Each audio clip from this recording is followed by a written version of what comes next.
Son rôle est de contribuer à l'éducation permanente des populations, plus que par le passé.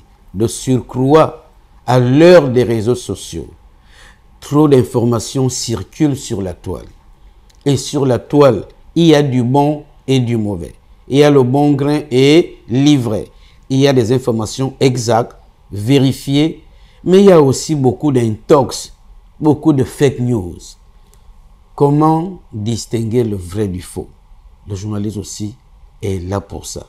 D'où l'exigence pour lui, quel que soit l'article ou le papier, de regrouper les sources d'informations, d'en vérifier l'authenticité, de les confronter les unes aux autres. Donc, en nous résumant, il est à la fois chroniqueur, il est à la fois enquêteur, il est aussi, je peux dire, il ressemble aussi à un universitaire.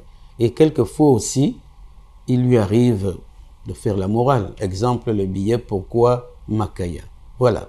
Et toutes ces casquettes renvoient à l'ensemble des genres journalistiques.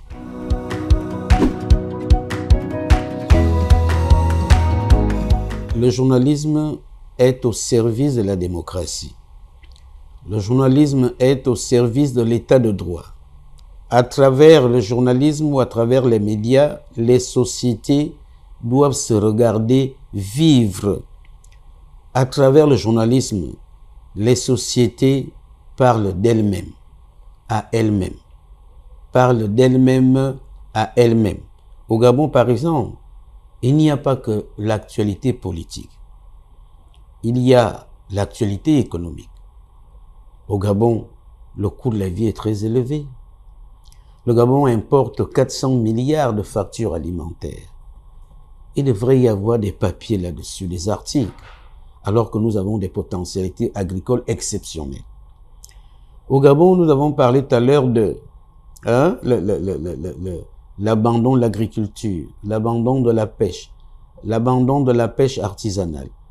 Au Gabon, il y a des problèmes sociaux, l'insécurité dans les villes, le banditisme, les jeunes qui s'adonnent à la drogue, la prostitution, etc., etc., le blanchiment d'argent.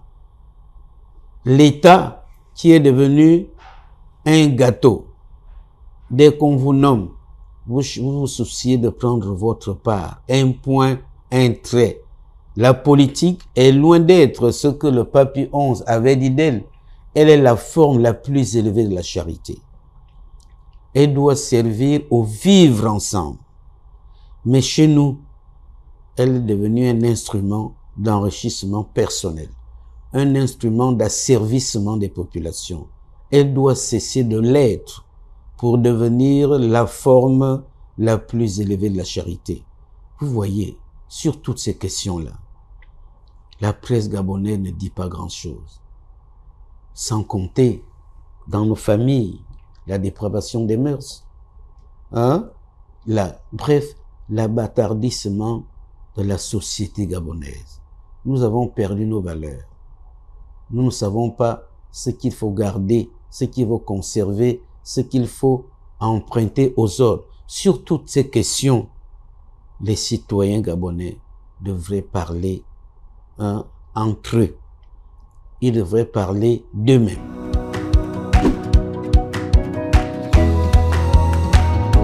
C'est un rôle noble, c'est un rôle digne.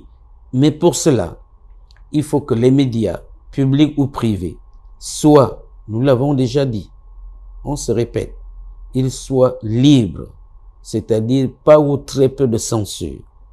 Ils doivent être indépendants, un minimum, on dit en espagnol, un poquitín, un minimum d'indépendance sans lequel les journalistes deviennent des propagandistes ou des publicitaires. Ils doivent se battre en permanence pour avoir un minimum. Pour cela, les médias doivent être pluralistes. Les médias ne sont pas au service d'un camp politique, au service du gouvernement, au service des personnes physiques ou morales qui les financent. Ils doivent être pluralistes. C'est pour cela qu'on dit que Pratiquer le journalisme, c'est concilier le respect de la ligne éditoriale avec l'exercice de la liberté de la presse. Il faut enfin, on ne l'a pas suffisamment souligné, il ne suffit pas que les médias soient libres, soient pluralistes, indépendants. Il faut aussi qu'ils soient accessibles en tant que contenant et en tant que contenu. Il faut aussi, nous l'avons déjà abordé, il faut aussi qu'ils soient prospères. Dans un contexte de pauvreté, les journalistes ne sont pas fiers et compétents. Ils ne sont pas fiers d'exercer leurs activités. Ventre affamé n'a point d'oreille. C'est ça qu'ils appellent ici le gombo.